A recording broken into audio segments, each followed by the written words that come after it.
Conti, bella palla per Rebic, Rebic Ibra, Rebic, il tiro, gol! All right, We good? good to go. Hello everyone and welcome to another episode of the SempreMilan podcast. I'm your host, Ollie Fisher, joined once again by Anthony Torgrud. Never miss a day, always here. Speaking of missing days, Maddie, you didn't miss one today? No, I'm back after 2 weeks, and I'll be gone another 2 weeks, so that's good. Glad to be back. That means I'm done with exams for now, and that's about it. Good stuff, mate. It's good to have you back. You show up once every 3 weeks like Samuel Castillejo. So, no, that's not even one every 3 weeks. I was going to say, Maddie's far more consistent. That's optimistic.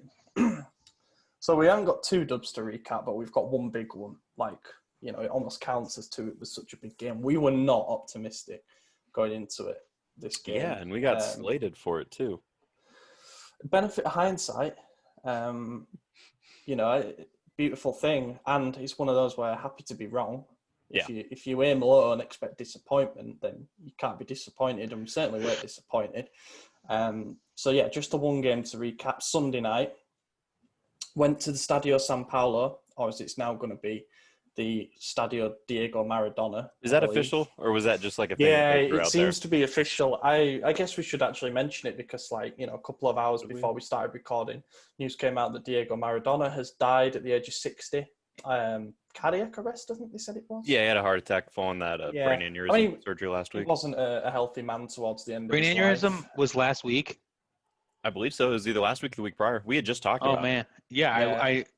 I knew it was this month. I didn't realize it was so close, though. Yeah. I would guess imagine only 4 weeks they're long, so. somewhat related. Obviously, brain and heart aren't the same thing, but I would imagine, one leads to the other. He wasn't a healthy man towards the end of his life. Probably are various well-documented reasons for that, but he was certainly a bloke who you could say lived life to the fullest. He only had 60 years, but he certainly had plenty of experiences in those 60 years. Without a doubt, in the discussion for in discussion for the greatest footballer of all time. In my opinion, probably the most naturally talented. He sort of came from an era where athleticism and physique and all these intense fitness regimes and stuff just weren't really a thing. He didn't really look after his body that well, and he still turned out these incredible performances on pitches that were much worse against opponents that tried to kick him at the waist upwards sometimes. Dragged Argentina to a 1986 World Cup win, albeit contentiously knocking England out in the process. What was so contentious about that? Well, there's no arguments about the first goal that he scored in that game where he took on about 8 players and rounded Shilton and scored. My buddy just messaged me about that goal, and we got into a huge argument because he said Eden Hazard has scored better goals than that. And I was like, dude, shut the fuck up. He's not even half the player Hazard's had some great goals, but come on. That specific Maradona goal is one of the greatest goals of all time. Followed up by one of the most dubious. So it's a very interesting game, that. You see some of these amazing solo goals and they're so stop-start, stop, jink, past the player. He just glides through them so quickly. It is remarkable. I love that goal a lot, even though it was against England, like I say. And 1986 World Cup, won the Scudetto, the first Scudetto in Napoli's history in the same year, and won a UEFA Cup with them as well. Massive star of Serie A, obviously, and that's probably where he'll be best remembered. You've seen some of the pictures that have come out of the murals on the walls in Naples, and I don't know. It's one of those where I think he sort of faded out of the limelight a little bit, like I said, probably because of his health concerns and stuff like that. But when football, the game, loses a legend like this, the outpouring always makes you realise how global a sport it is. When you've got all kinds of sports stars, tennis stars, everything tweeting out their condolences and their own personal memories and stuff, you realise what an icon we've lost. yeah, bit of a sad note to start. But from one king of Naples to another, Zlatan had a pretty good night on Sunday. That was a lot more mild of a joke segue I was going to make, but go on. Oh my God. I was going to say never mind. No, yeah, don't even say it. Don't bother. So yeah, onto brighter things. Our first win away against Napoli in over 10 years. The coincidence, I suppose, is that the last time that we won there, Ibra scored, and he did it again. 3-1 win over obviously a familiar foe in Gattuso. Like I said, we weren't confident going into the game at all, but everything that we worried about, we seemed to kind of excel in. Yeah, that seems to be a trend. Our last win against a big club being scored by Zlatan, and then he comes back and does it again. Inter, I believe Juventus is also one of them, right? Or no? I mean, we beat them in cup games, kickoff, but I think the last league. We beat them 4-2 at home last season. But I'm saying prior to that, was Zlatan with us when we beat him last? 2016-17. That was the Locatelli goal. Oh my God, how could I forget about that? Oh yeah. Yeah. Okay, well, that was Inter was the one I was thinking. Yeah. Yeah. What were we just talking about? Just the game in general. Everything.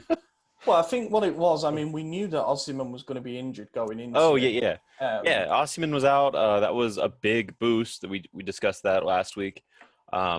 It, like you said, just everything that we were worried about, it seemed like we took care of. The people that we said really needed a rest, and Theo and Zlatan got their rest, and they were arguably the best, outside of Kessie, who was unstoppable, minus that one foul that led to a goal that didn't get called. Benacer was unstoppable again. Gigio was fantastic. Obviously, still conceded one, but hardly his fault on that. I mean, we looked really great, except for the injuries that seemed to be aplenty on that one. Obviously, Zlatan's out. Kessie seemed to pick up a knock. I don't know if he's going to be good for Thursday or not. He lost a tooth. Okay. I mean, that's a big deal, but not. Who lost a tooth? Kessie. There was nothing even mentioned by. I mean, obviously, Kessie was spitting blood. There was a lot of blood coming from his mouth, which is understandable. He lost his front tooth there. You could see the gap. He played on with like some tissue, I guess, in his mouth or something. That definitely did not stop the bleeding. No, probably drinking blood the rest of the game. Oh yeah, absolutely. But that's the thing; he was spitting blood, and the referee never even thought to maybe inquire as to how that had happened. And obviously, it's come out that Politano did actually basically elbow him in the face. There was 4 contentious incidents in the game while we're on the subject of it. One of them being obviously the Zlatan supposed elbow on Koulibaly, which... I mean, I don't know if I'd say supposed. He did. It was very clearly an elbow. I don't think it was malicious, but I also don't think Did you see the compilation video that came out, and it looked like Koulibaly had said something to Zlatan after a challenge, like moments before Zlatan then Zlatan definitely did it on purpose, if that's the case. Because he's done it in the past. I've seen him do it since his return to us. I mean, he's a tough player. That's like what he's known for, and he's smart too. He knows what he could get away with, and in that moment, you could get away with it. Obviously, VAR makes that a lot more difficult, and luckily, he got away with it this time. But yeah, if Koulibaly said something to him prior, it was on purpose. Yeah, absolutely. That's the way that it appeared anyway. He definitely had a word with him, and Zlatan sort of went after him going, like, as he speak louder, and then went up and left one in on him, which I don't mind. Koulibaly hasn't said anything after the game apart from earlier today when he said Zlatan's very difficult to deal with, and that's all he said. That was just the one line that he said about it. So he clearly don't want to get in hot water ahead of the return fixture later this year. He's a professional. I mean, it's a physical game. Obviously, it's a contact sport. Like, you're gonna fair play to him for not surrounding the ref as well and saying send him off. I think he knows it's a bit give and take. Also, the way that he got beat for the first goal was, he's not really in a position to try and. Yeah. And then the other one was obviously the Bakayoko red card. Now, should have been sooner. Yeah, it should. The argument was, though, by this article that I'd seen in particular, was that the first yellow wasn't a yellow card for that duel that he had with Salamarcus, but he should have had a second yellow card sooner. So that should have probably been his first. And then no arguments with the second one. He brought Theo down, and that was that. And then for me, it was a foul in the build-up to Napoli's goal. Yep. That's where I say he should have been sent off. Yeah, I think the swiped first him one, out. I mean, his leg went completely up in between Kessie's legs and hit him in the family jewels, and that's what led to the goal. I mean, it's 100% a foul. You can't do that. It's illegal in combat sports. Why would it be legal in a non-combat sport to hit someone there? So It's just, I mean, I wouldn't foul. even care if it was just the foul, so we didn't concede and we still. Yeah, I don't even care if he gets sent off. I'm just you got to stop playing. It was blatant that for me. Yeah. And then I can't even remember what the other one was at this point, to be honest. But yeah, that aside, I would say that it was a pretty textbook and pretty convincing win. I mean, front to back, there were a lot of good performances. Donnarumma made an amazing. I know Maddie will have absolutely loved this, but the save that he made on Mertens, that low save, was just absolutely obscene. I mean, it shows that in a situation like that where having a 6'5" goalkeeper compared to a 6'2" goalkeeper can make a lot of difference, because without the reach that he has, there's no way he's getting to that. Yeah. He had a good game. He did. There were a couple of definitely situations better than Merritt. where, yeah, That's for sure. there were a couple of situations where Napoli should have done better, without a doubt. I think it was Politano had 2 shots at the edge of the box. One he hit straight at Gigio, and the other one he blasted well wide. On another day, or perhaps against a better player, they maybe go in, but ifs and buts. Thankfully Gigio didn't have too much to do, because Kier once again was outstanding. Romagnoli I've seen get a lot of criticism. I think for the most part he did things to an adequate level. There was one incident where he got absolutely rinsed down the right side by Politano. Now, Politano's a quick player, don't get me wrong, but it's just another example of, or rather, it's more ammunition for those people who say that us playing a high line is not good for him. Because if anything gets in behind him, Teo's in a different postcode or zip code, whatever you say, and he just doesn't have the speed to recover. Yeah. But thankfully, Kier was absolutely outstanding again. I cannot remember him dropping a performance below 6 out of 10, to be totally honest with you. Even in like the Roma games where we've been sloppy defensively, he's been our best defender. We've been saying it for a while. I mean, he's definitely better than Romagnoli right now.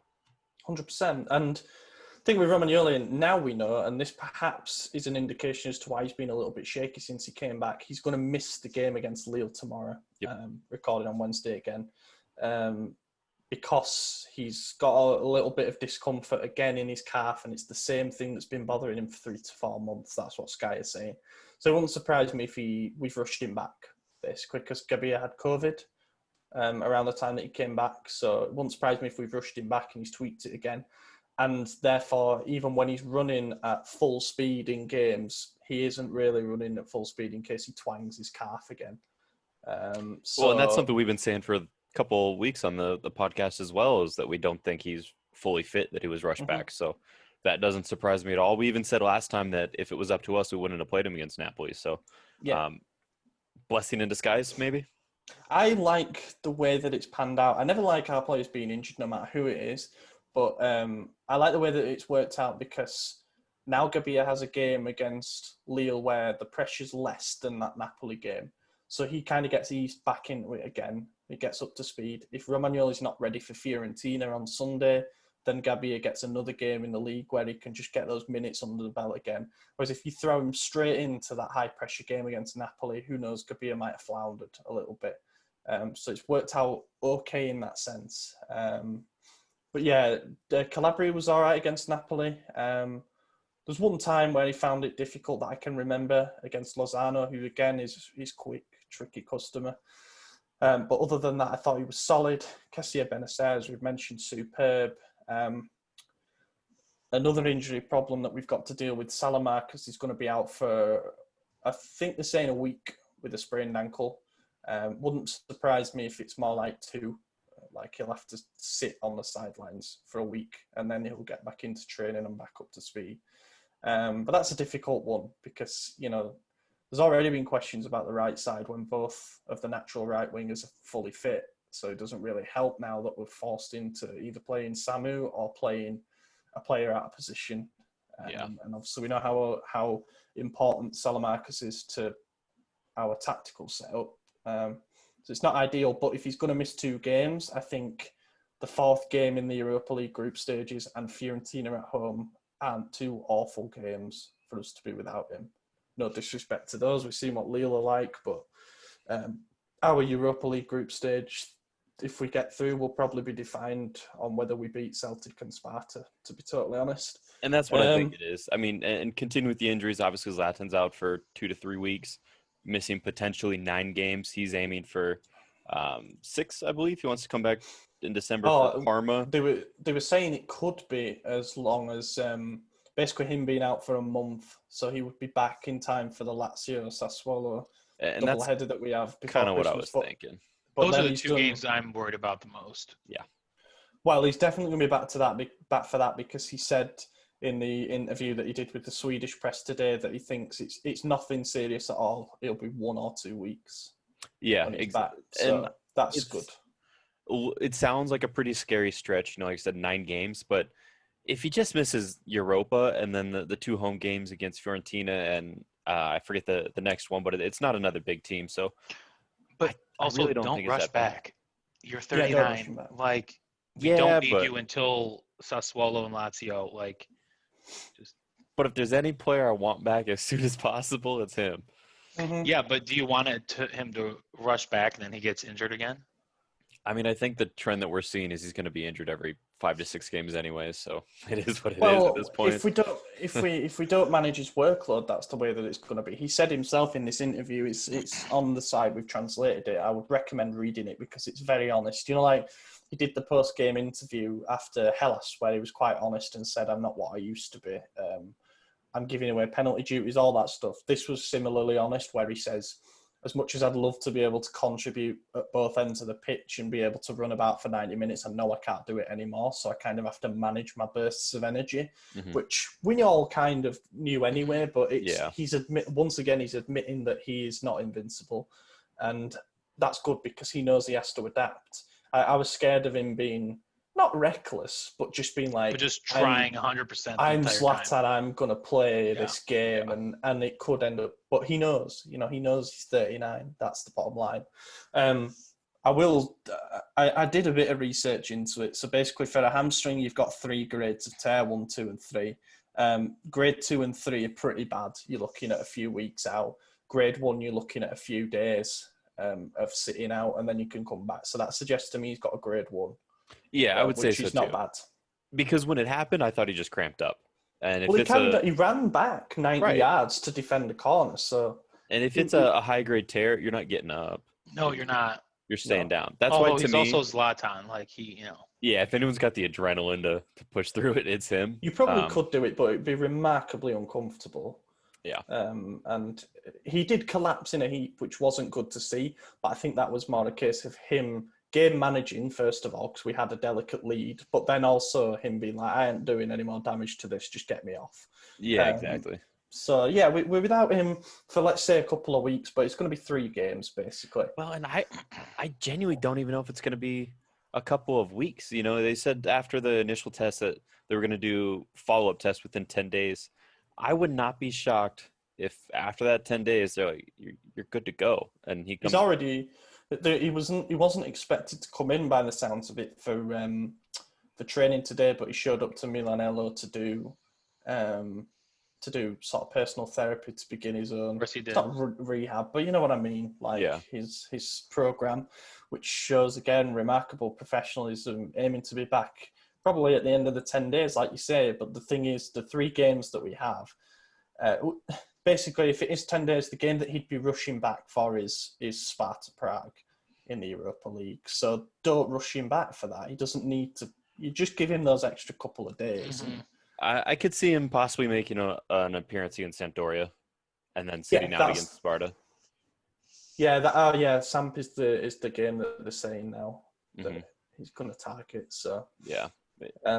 I just look at how fast and how healthy he came back from his knee tear. Obviously he's put on a few years, but how he handled COVID, how he handled the earlier injury last season as well. I mean, I just don't see this as a guy you could put away. So I think he dedicates everything to being 100% mentally and physically, and I think that definitely helps his recovery. There are some players who would just sort of coast through an injury recovery and think, I need to take it easy, I can't overwork myself. He knows the position the team's in and the job he was called upon to do, so he wouldn't coast. No. But he wouldn't do it in a completely reckless manner. So yeah, let's say hopefully that's going to be like 10 days max.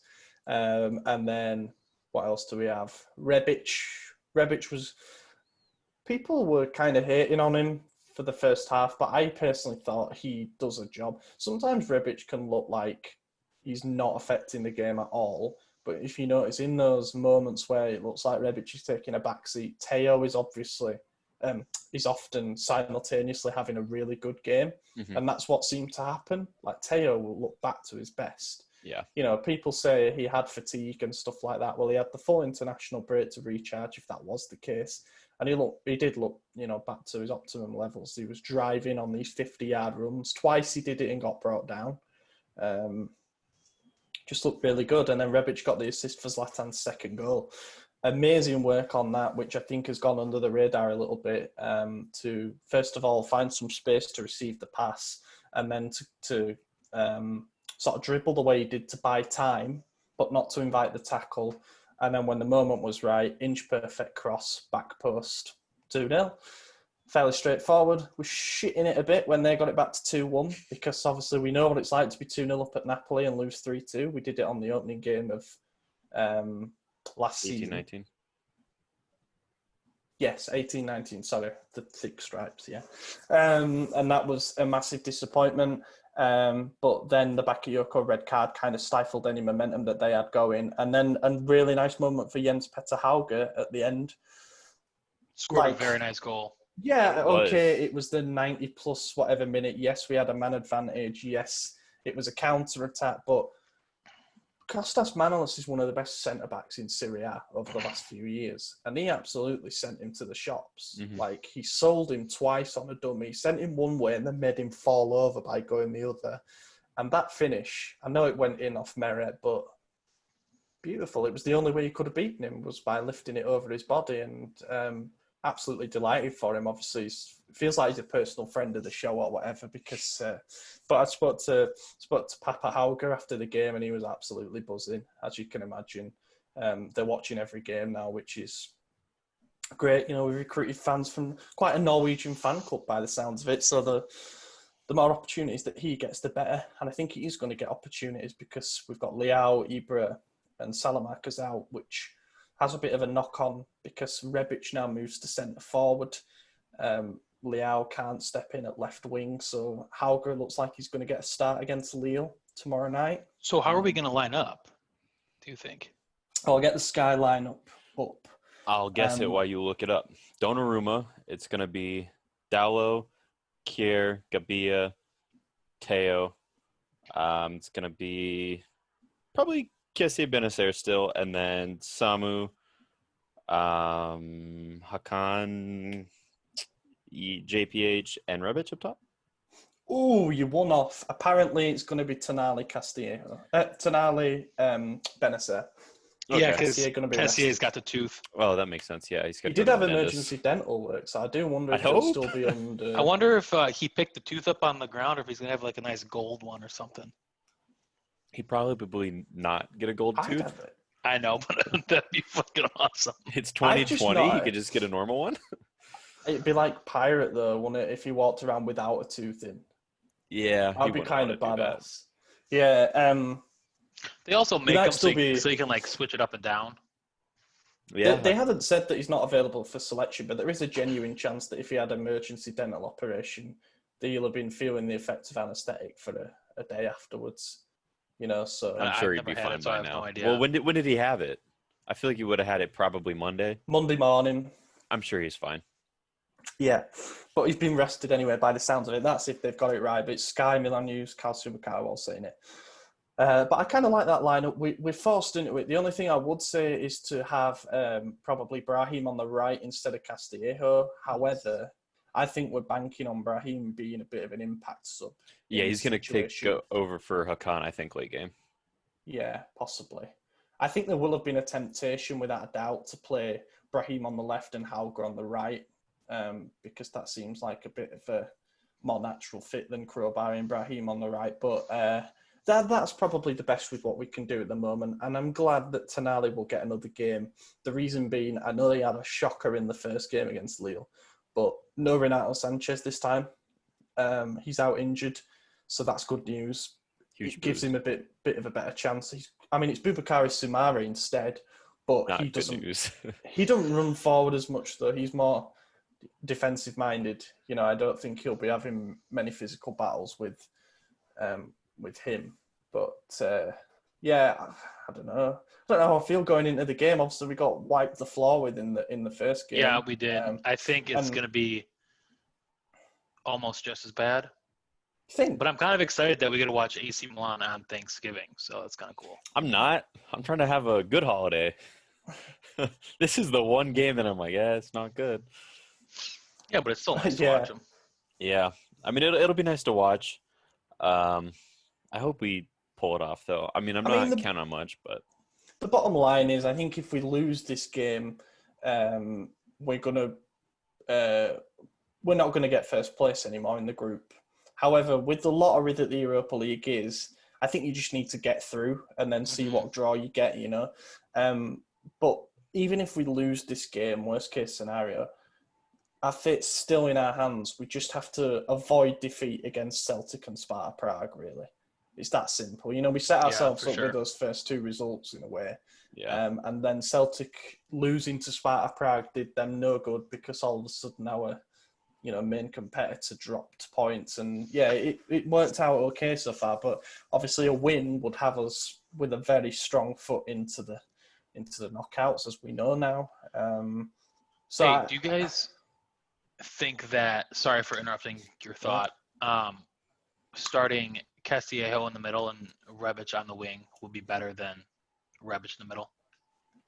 I feel like he plays so awful through the middle. I think he'll be fine because we have arrested Teo to link up with him. But I do think he plays better on the wing than down the middle. But he also does he play better on the wing than Castillejo does? If that makes sense. The problem is that if you move Rebic from centre forward, then you have to play Colombo up front because nobody else can play striker. Maldini. Or JPH. See what he's got. Give the boy a chance. You could put JPH. He's like young enough that you can mold him into a striker. You don't do it though. Colombo would be so pissed if that happened. Colombo needs to start playing better. No. Yeah, what I will say, in his defence, before we get loads of angry comments, Colombo came off the bench against Napoli and actually looked pretty good. There was one thing where he looked lively. I don't know if he looked good. He missed. He had that one where he ran it, and then he had the shot that Mere saved quite well. He's only played in like 3 games, so you got to give him time before you shit on him. Yeah, okay. But I don't think he starts against Lille. I think it's going to be Rebic as the centre forward, and our record with Rebic as the centre forward actually isn't too terrible. When we had that thing in June when Ibra was out with the calf problem, we actually did okay. I think we won 7 out of 9 games that he missed or something. So that wasn't too bad. We proved that we could score goals still. It'd be better to have him out there without a shadow of a doubt. But the point is that we're going to have to find a way to play without him. Because there are always going to be those injury doubts, given his age, but just as there are with any other player. And also, again, the elephant in the room that nobody seems to want to address. There is going to be a life after Zlatan at some point, whether it's at the end of this season, whether it's the end of next season, we don't know yet. But and that's what makes these results so critical. Obviously everyone wants to be back in Champions League. That's been the goal for years. But this is really the final chance we have to do it and consistently get better. If we don't do it this season, we can't replace Zlatan the way we need to. We need Champions League money. And I know I've said it a million times. I know it's highly unlikely, but the only way we're going to continue to grow life after Zlatan immediately is with a guy like Haaland, and we're not going to be able to do that if we cannot get Champions League football. We got to do Also it. not going to get him. I mean, he's Erling just got a Haaland would be 75 amazing, million release clause. Like, that's super low for a player like him. Yeah, And but you think but he he's won't going to be- want to come to Milan over like Madrid or Barcelona?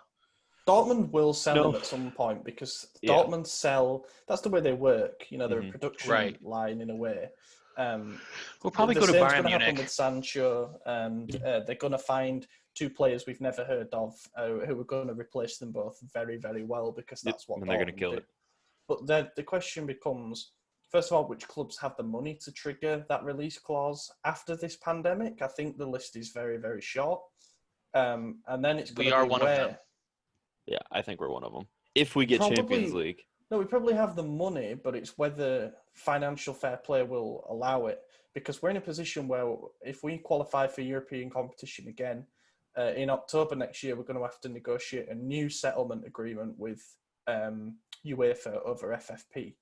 If we go to them in October 2021 and say, our accounts are fucked, you know, we just recorded our worst ever losses of 195 million. As did every other team. And we also spent 75 million on this striker. They're going to say, you're not allowed back in the competition. It's that simple. Like, we've got a year still where we're on a bit of a delay. That's the way I look at it. Probably this upcoming summer isn't going to be the one where we can splash out. It's probably the one after. So if that's the case, the one after, we're not getting Champions League again, even if we get it this year. I just don't see it. I don't see Zlatan as a solution for next season. He is absolutely not. That's probably a discussion to have closer to next season when we see how the rest of this season goes. I know Maddie still thinks he's going to flop.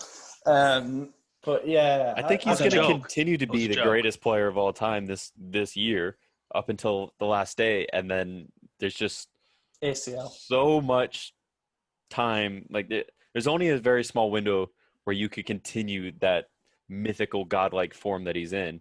And then it's going to stop, and it's going to be the end of the season. He's going to take that deep breath. He's going to smell the roses, and he's going to go live like Thanos being a farmer until he dies. He's going to be done. Interestingly, he did in this interview, he said that when next summer comes around, he'll see how he's feeling, but Hammarby is definitely an option. I wouldn't be surprised if he spends his last year seeing what he can do at like his team, you know, the team that he owns 25% of. That sounds dodgy, though. Playing for a team that he owns 25% of doesn't sound like it is within any laws. But I think especially now with this, him getting mad at FIFA for not paying him, which it's because he saw David Beckham's £40 million deal to be an icon card. He's going to retire so that he could get that card and get that $40 million deal the next year because that's what he wants. That's the only reason he's doing it. That's insane. But he'll never get paid as much as David Beckham. No, he won't. But 15, maybe 20, 25, I'm sure he could work. Still a nice amount. You know, we're giving him 7 mil net. If you could earn 5 times that amount for doing nothing. To play virtual. Like, oof. He will sign a new deal, though, Zlatan, because of the tax relief thing. It's just then whether he continues as a club employee of sorts. So, like, he might become an ambassador, so he gets that tax cut. Mm-hmm. That's, I would say, almost inevitable. Yes, so anyway, the Lille game. Basically, keys to this one, I'm not a football manager, you know, don't proclaim to be, but I think it's as simple as we need to test them a lot more. I think we need to try getting behind their defence a bit more. I know we were going long to Zlatan in the first game and it didn't work at all. That was because, you know, their centre-back pairing are well up for a battle like that. But if we try spin them around, you know, we get balls in behind, they're going to find it more difficult. They do leak goals, that's one thing. After they beat us in that first game, they lost 3-2 to Brest and they were 3-0 down after half an hour. So they can be beaten. And then, stop Yaziki scoring a hat-trick. That would be pretty good if we didn't concede goals from him again. But, yeah, I don't know. I don't think we'll get beat again. I don't know why. I just don't think lightning strikes twice. So I'm going to say we'll draw. I think favorably. I think we'll draw 1-1. Wait, Matty, you think they will beat us? Yes. Yeah, I kind of lean towards that as well. I wouldn't be surprised if we drew. I don't think we win it. If we had Zlatan, I would say maybe he could rally some sort of, I don't know, siege against them. Like just I feel like he was pretty non-existent in the first game. Which is why I think he would be well up for it in the return. But since he's not there, I think he's going to tell everyone how to be well up for it, and then they're going to crumble. And so I would be really shocked. There was a Milan news report earlier that said that the team obviously arrived early today in France, and they had a walk around the stadium tonight, which I didn't think they'd be allowed to do, like outside the bubble, whatever. But they were on the halfway line or whatever, and they had a big like team meeting out on the centre circle. Apparently, players took it in turns to like step up and give these motivational talks, which first of all sounds mental. Like I just can't. Seems like something out of the Mighty Ducks, man. Yeah, exactly. That's fantastic. What is this, Miracle on Ice? Like, yeah, I just can't imagine some of those squad members. I mean, imagine Calabria stepping up and trying to tell everyone to like. I love it, as you know, but I just can't. This isn't even a player anymore, but I just pictured DeCilio trying to like rally the troops, and that's the funniest image I could. I can picture Donnarumma's voice. It's okay, Zlatan. So, I mean, I love him. Can you imagine Kessie trying to fucking? I was about to say everyone. Samu. God. Now, if Gigio's yelling, I'm like, okay, yes, sir, you're tall. Right. But yeah, if Daniel Maldini said something, I'd be like, "Did your dad tell you to say that?" Right. Like, oh, your dad write that? Why are we roasting the team? I don't know, but I do like it. How tall is Kessie? He's pretty tall. Yeah. It's like 5'11", maybe. His leg is the diameter of That's what I'm saying. Like, no matter how tall he is, I guarantee I could take him. Like, he's a professional athlete. I could beat him up. I'm positive. Let's do it. We're going to go back into that dodgy UFC territory of who would win in an all-out brawl in the squad. Yeah, except it's me. It would end up being Kessie versus Donnarumma. Yeah, I think that's what we settled on. Ibra takes Donnarumma. When we had same this height and last time, Ibra wasn't there. Yeah. Yeah. But then again, Ibra's I don't know, man. He pulls a hammy and he's donezo. He goes for one head kick, and it's a high head kick to hit Donnarumma. One thing as well, like, I love how Ibra brought down that ball with his right foot at chest height and was absolutely fine. Landed full weight on his knee, absolutely fine. But then he did his hamstring after a cross. Like, yeah. It could have just been like straining the entire game and just possibly. Yeah. But still, the human body never ceases to amaze me. So yeah, see what happens with Lille. There could also be a situation, by the way, and I've thought about this, where if word goes around that Celtic and Sparta are drawing late on,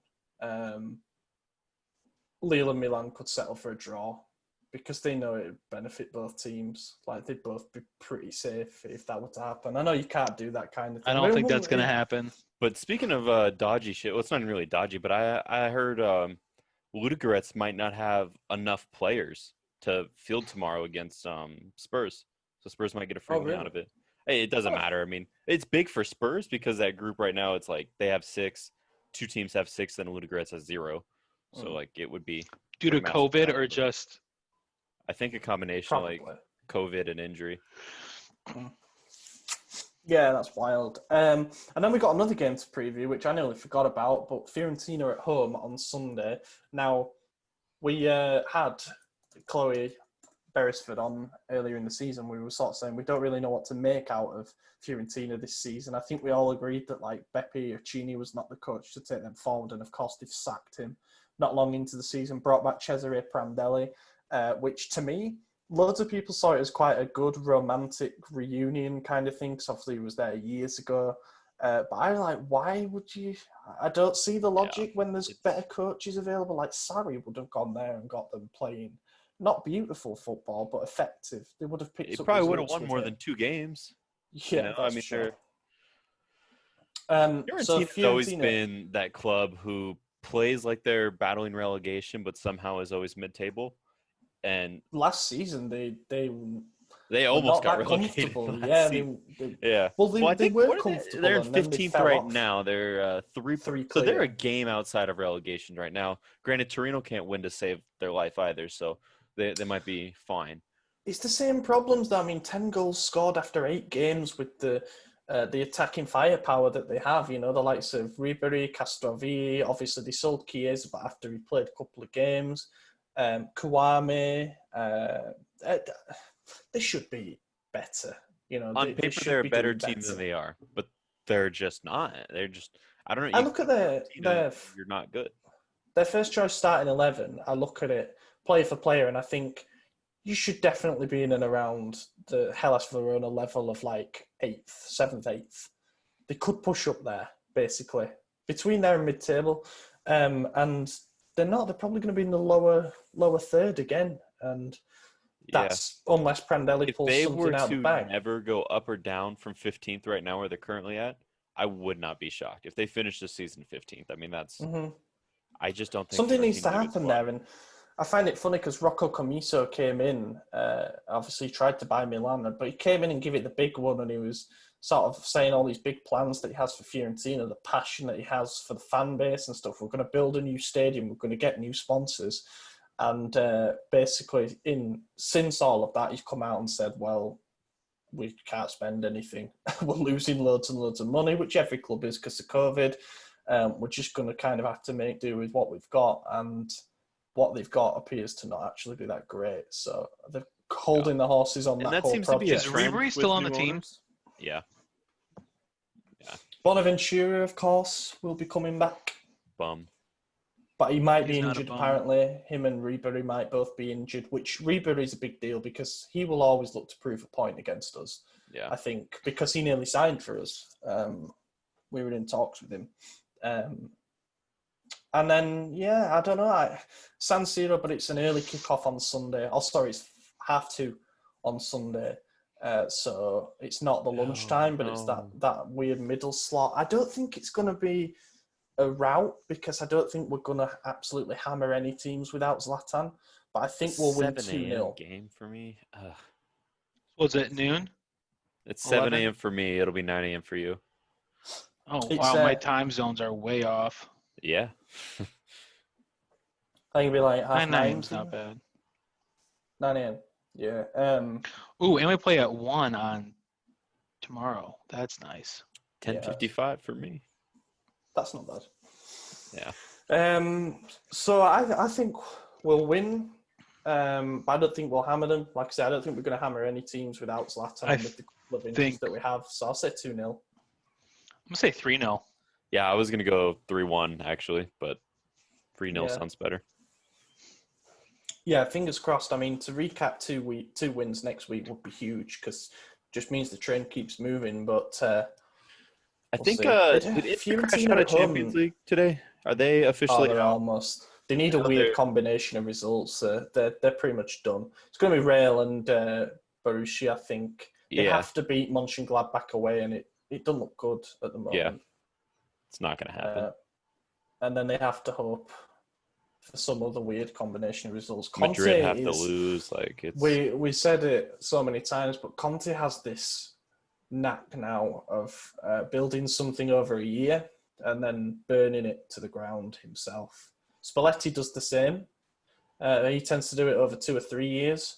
But when he goes, he never goes quietly. He scorches the earth behind him, and Conte's at risk of doing that at the moment. Yeah. Look at what their transfer policy was this summer. They turned down Tonali to get Vidal, who's been a disaster since he arrived. They didn't go out and get a young centre-back, left-back, or bet more on Bastoni. They decided to go with Kolarov. Just some questionable decisions, all around. But they're built to win now, and when you're not winning now, I think they're not going to sack him because they can't afford to. He earns $24 million a year. That's a coach for me. That's a huge fucking contract. Oh, the coach. If the coach earns that much for me, they better win every competition that they're in. Otherwise, it's a failure. Mm-hmm. It's that simple, $24 million a year. And they're going to crash out of a Champions League group where they may even finish bottom yet in a group that has Shakhtar Donetsk in it. What's Pioli at 1? 5 with his new deal. It would take Pioli 5 years to make what Conte's making in 1. I think Conte. I'm not sure if Conte's... I don't think Pioli's on 5 a year, is he? I didn't think he was that high either. Yeah, he is. Good for him. I mean, he deserves it. During the game on Sunday, was it? I was like sitting on the couch. And I was like, man, we're playing great. Makes Who was $2 our million a coach year. last year? And I was like, oh, it's Pioli. Pioli. We've had the same coach for 2 years in a row. Jens, how much did you say? According to our website, €2 million a year. Is that got the list of them? It says Gazzetto via Milan Has it got News. like what? That was the 11th of October this year. So, $2 million a year. Okay, right. Conte earns 12 million per season. So basically, that's 12 million net, 24 million gross. So Pioli might be 4 5 million. gross. Amazingly, Juve lost Andrea Pirlo 1.7. So Do you think got to earn that next payment. season when he doesn't get a single trophy this year, and they lose Ronaldo? I think he's going to be there. I think they're going to rebuild and then sack him. It's such an obvious smokescreen for me. I know it's going to happen. Yeah, They've got someone in mind. I don't know who it is. I thought it was Pep, but he's renewed obviously with City. But they've got someone in mind. He renewed a couple days ago. Oh shoot, I missed that. It could have been Pep, but then he may have taken a left turn real fast. I thought it was Pep for sure. I think it's either Pirlo Pep was such an obvious interim. Yes, he 100% is. But I don't think they could afford Klopp. I think what's going on right now is they signed Pirlo because it wasn't working, but I think Ronaldo sucked him dry. I don't think they could afford to continue with Ronaldo. I mean, you see the way the club's been going, the way that the downfall is. I think Ronaldo leaves, and I think they're just, like you said, it's going to be a rebuild, and I think the dynasty's over this year, whether they win it or not. I don't think they're going to continue. I hope we win it. Oh my God, you know how ecstatic I would be. A Juve winning sandwich with Milan bread. I would love it. There was some show. I can't remember if it was an ESPN show or something. There's something where there was one pundit who isn't even a Milan fan who was absolutely adamant that, you know, the team that will break Juve's dominance will be us. Even when there were other teams that were challenging. Yeah, they were like, there's only one team that it'll be. They'll come out of nowhere and do it one year because other teams have had their years and they've messed it up. Mm-hmm. But we kind of have the... would buy, I don't know what I'd buy, like something from the club. Buy the club. I'll buy the club. At least a share or two. I want to mention this before we move on to the questions. Are they thinking about going public? No, so I want to mention this before we go on to the questions. We did a really good interview. It's on the exclusive section of the site with the guy called Felice Raimondo, who is a lawyer, also a football finance expert. He's written books on financial fair play, on how clubs' finances work, all that kind of stuff. You can check him out on Twitter. I think it's at Felice Raimondo. And he said something kind of interesting when he basically said Elliot have no plans to sell in the immediate future because you can see that from the investments that they've made and because of our transfer policy. You know, if they wanted us to get up there immediately, they'd sign the best players on short-term deals to get us into the Champions League straight away and then sell for a big amount. But, you know, they're here for the long run.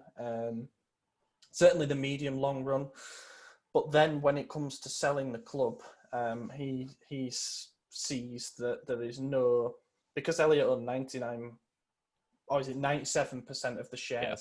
He doesn't see Elliot being able to sell all 97% of the shares in the club for the likely $1 billion, 1 billion euros that they would want.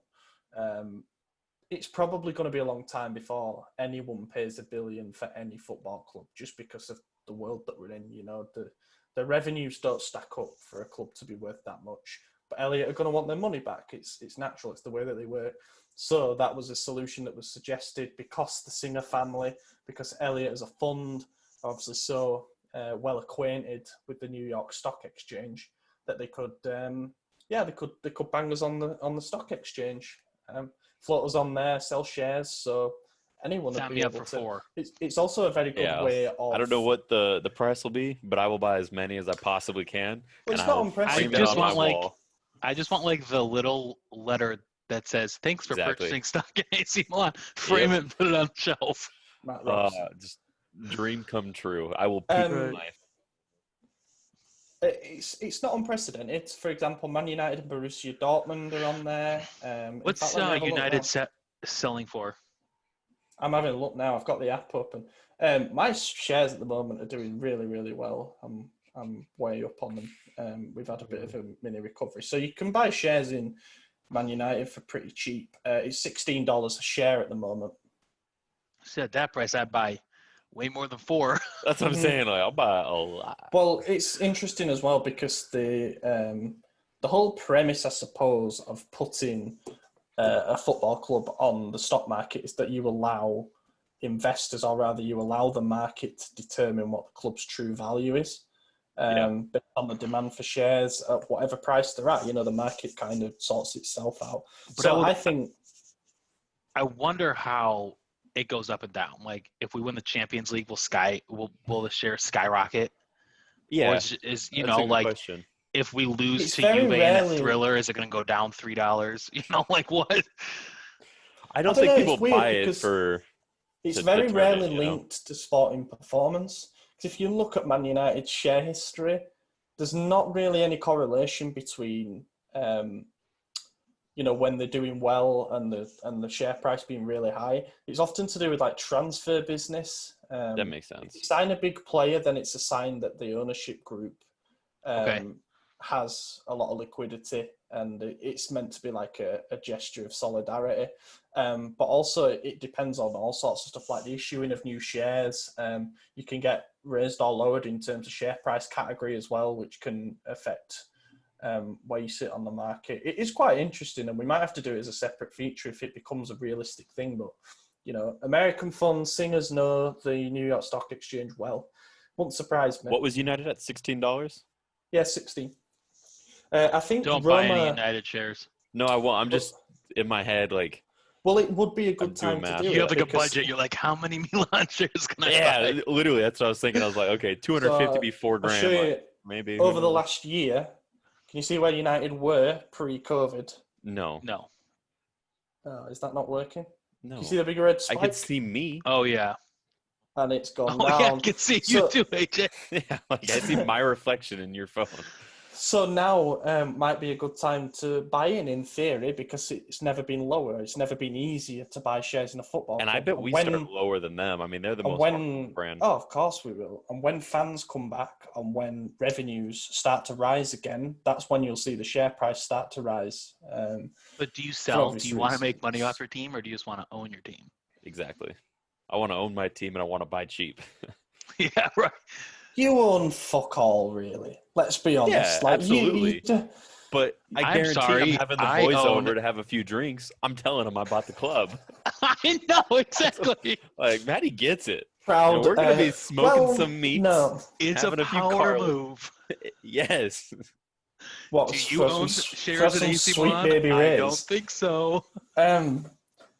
It's funny though, because there is a group who are obviously very, very well respected. Elliot don't own 97. Sorry, Elliot don't own 100%. They own 97%. There is a group called the AC Milan Small Shareholders, and there's a guy who is the head of them called Giuseppe La Scala, who is very well respected, and he always sits in on the board meetings with Gazidis and Scaroni and stuff. So. If you get part of a small shareholders group, you could definitely have a certain amount of influence. However, it's just not going to be our $100 worth of shares, I'm afraid. Yeah. AJ, how much money you got? Well, I was going to see, what is the SempreMilan value of AC Milan right now? Let's see. Our market value, $583 million right now. You get a percentage of that, and we can't afford it. What's 3%? Okay, let me do math, I guess. Can't believe this. Only $17.5 million. Save That's up above now. my budget. Yeah. But then just to put it in perspective, like 0.3% is what, 75 grand basically? Yeah, I'm not dropping that. That's what I'm saying. Yeah, I'm getting like not much at all. I just want to own like a few blades of grass on the pitch. You know what I mean? To be honest, you're kind of a shareholder if you buy merch. I don't know, like there are other ways that you can be involved in helping the finances. That's a nice of the club. segue. We have merch to sell. We do have merchandise to sell. That is excellent. I'm going to try get you to layer some pictures over at this particular point, but there's a link in our pinned tweet, so that's probably the easiest way. But if not, go to redbubble.com and search for SempreMilan. You'll see that we have 3 designs. One of them is Paolo Maldini inspired. One of them is inspired by the Dutch legends, Rijkaard, Gullit, Van Basten. They're kind of like, those of you who know what minimalist artistic style is, it's like that. Looks good on a t-shirt, in my opinion, but I designed them, so I would hope so. I actually have the stickers on my laptop. Great stuff. And then we have a SempreMilan logo. Like, it's not our circle logo or whatever, it's just a word mark, so it says SempreMilan. We're hoping that it's accessible for everyone in that way, and it doesn't just look like branded merch. You know, everyone will want to wear a t-shirt that says SempreMilan, you'd hope. But yeah, we're sending orders out all over the globe already, which is really good. So snap them up. Good Christmas present, in my opinion. And we're going to do another giveaway. Nice holiday bonus gift from the SempreMilan to the podcast hosts, right? Exactly. Yeah, in hindsight, we probably should be wearing some instead of wearing IFTV for the guy who left a comment last week and asked me if I had any of their clothes. I've still got the Milan bear. You wore that last week? Yeah, no, I wear it every time. It's really comfortable. I have nothing to do with AC Milan on. That's the colors. You got red and black and white. I got Paolo behind me. It's given me a bit of an idea, though, actually. A red thing with white Sempre, black Milan might look quite good. But anyway, there'll be other stuff. Like, for example, I've got a Kaká design in the works. I've got a Donnarumma design, which is pretty much good to go. But we'll hold off on those and probably have them early next year or whatever. But yeah, jump on the new designs in time for the festive season and all of that. And we'll have another giveaway, hopefully, to announce in, I don't know. I'm going to wait a few days just to see if we get the main Twitter account back. So obviously, we'd rather it reach 30k people than just under 2,000. Reminder, if you haven't, go follow at @SempreMilan. It's the backup account that we're using at the moment. Right. Some quick fire questions. Yes. Dan Window, who are your top targets for January? Let's name like 3 each. Haaland. I'll go with Messi.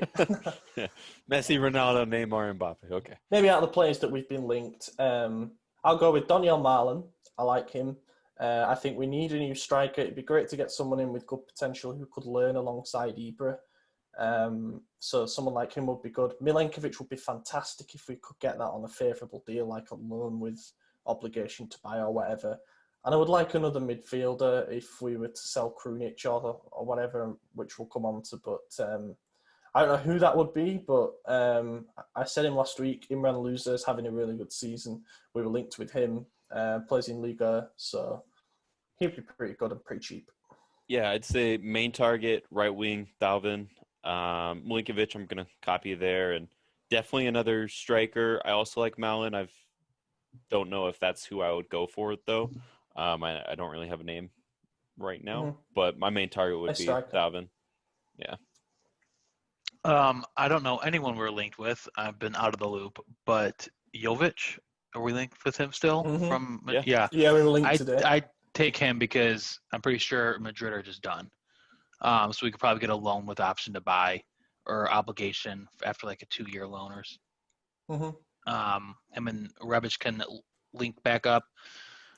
Defender, Milinkovic is a defender, right? Yeah. Hey, I'm just making sure, man. I pay attention to AC Milan. That's it. Not to be confused with Milinkovic-Savic, who, of course, is the Lazio midfielder. I feel like he just kind of disappeared. It's because the price is too high. Once again, like Cairo should have sold Belotti when he was worth maybe at market price 50 mil. Milinkovic-Savic should have sold him when he was worth the same, because players have that season and you've got to know when to cash in. It's like share prices. Saying. Well, that's exactly what I'm saying about Zlatan this year. I don't think next year's going to be anywhere near what's happening right now. I thought that was going to be this year. That's fair. It was very public that I thought that. Yeah. I'm watching Champions League tonight, and apparently Marseille are really bad, like really, really bad. Even though Talvin's been good, I watched Marseille Porto. near the top of the league right now, aren't they? Doing well in the league, but they've lost 13 Champions League games in a row now, which is obscene. Jesus. How do you keep qualifying for it if you're doing that bad in it? But I watched it because I wanted to see Talvin, and then it happened to Haven't scored a single goal this campaign. Yeah, not good. And I happened to see Porto had a big, fast, physical striker called Musa Marega, who won a penalty when they had 10 men. And he looks fucking good. Like, he's 29, so he's a bit more on the... But he's got a good goal-scoring record in Portugal, and I'm just thinking in terms of the style that Zlatan plays, he's of that sort of Duvan Zapata mould, and I just don't think we could get Duvan Zapata, so it'd be quite good to get someone. I don't trust any transfers coming out of Portugal. They're just... Andre Silva was the guy that you've trusted for a long, long time, mate. There you go. I think that proves the point. Penalty merchant. They're just too expensive for not enough return, and that's bad. Should have Sounds said like this earlier. Man United stock. Yes. True that. Should have mentioned this one earlier, but I forgot. Michael Golisano asks, what's your best memory of Maradona? Bonus if it includes AC Milan. So mine is, this might be kind of mainstream, but the videos have been doing the rounds of it. But there's the video of him in warm-up before a Napoli game, and there's the music on in the stadium, and it's Life is Life, which is a fantastic song anyway, but he's just sort of doing kick-ups and like his shoulders are like that while he's doing it, and that's just him in a nutshell, isn't it, really? I don't have any favorite memories of him because I never have seen him play. But I'm sure like 45, you must have seen him. I enjoyed reading his book 4 a lot. years old when he retired. And Counts. this is kind of like not like a positive memory of him, but he got kicked out of the '94 World Cup. He did, yeah. Because he failed his drug test. Test, yeah. That was the one where he scored a goal and he ran over to the camera and his eyes were like that. He was playing on something 100%. Yeah.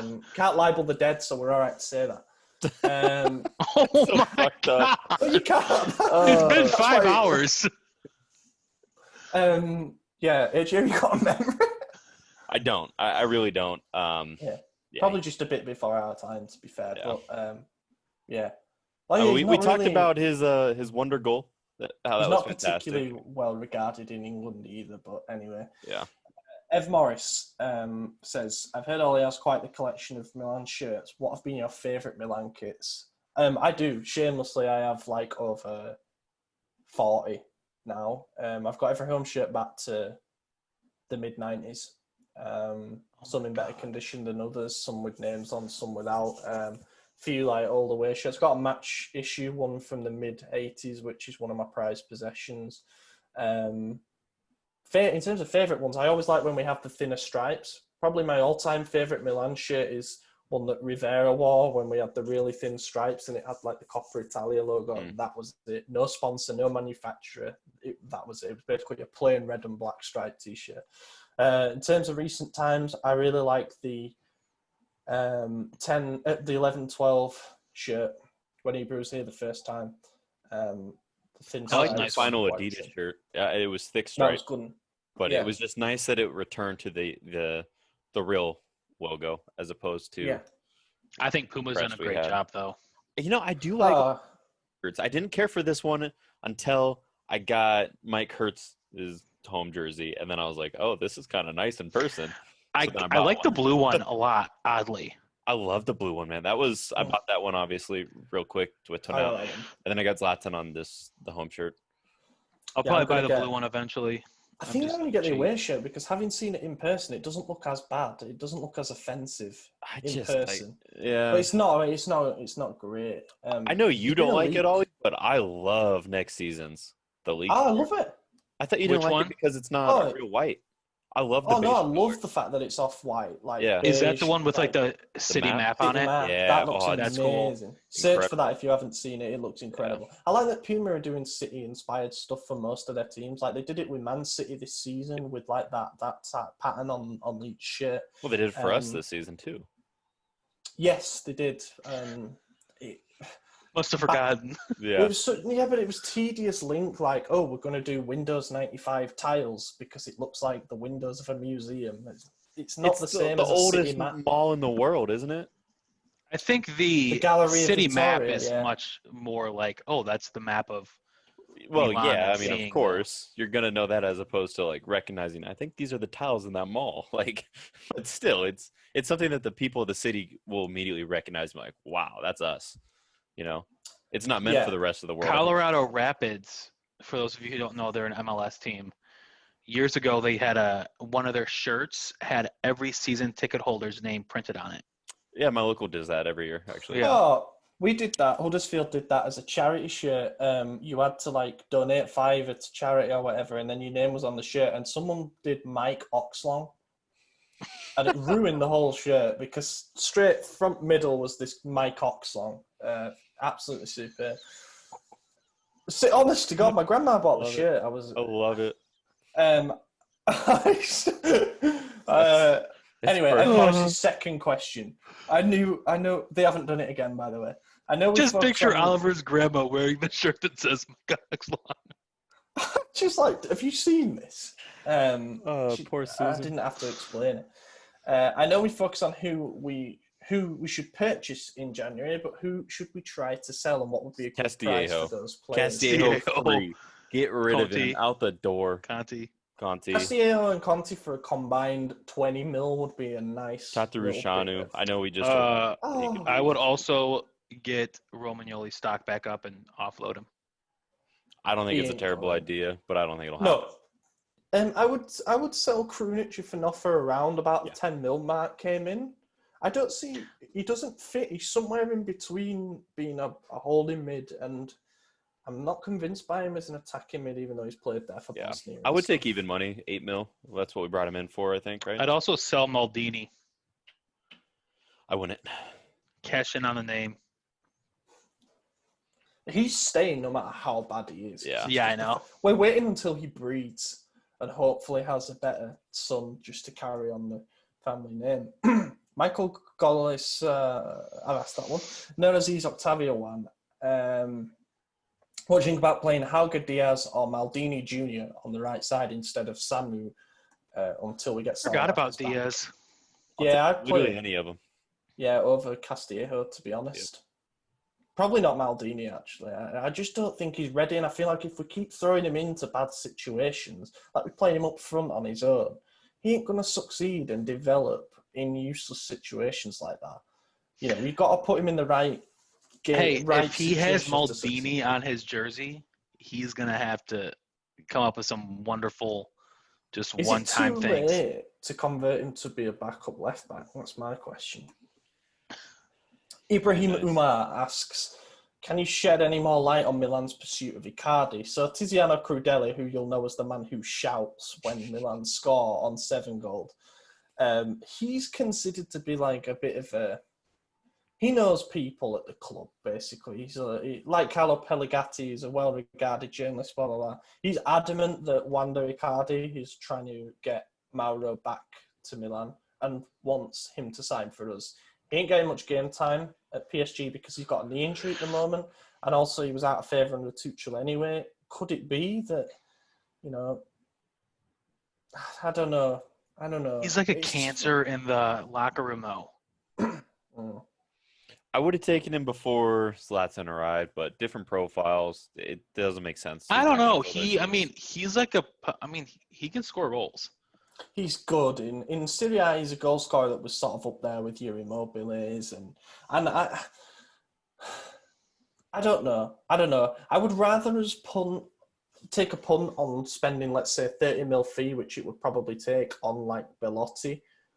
Someone who's going to come here, head down, work hard, be humble. We know he's a guaranteed Serie A goal scorer. Will probably score more goals in a better team than someone like Icardi, who comes with all the politics and comes with the media attention and comes with, quite frankly, a year and a half of not great levels of football in him.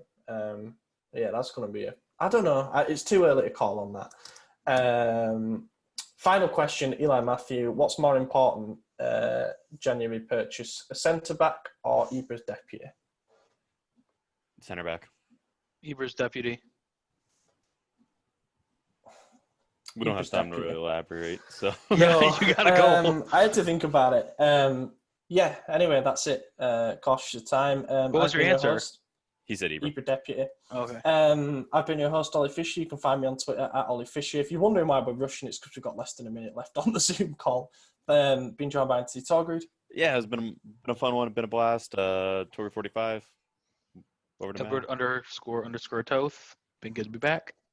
Yeah, and catch you in a week's time when hopefully we have 2 more wins to recap. Take care. Andrea Conti, bella palla per Rebic, Ibra, Rebic, il tiro, gol!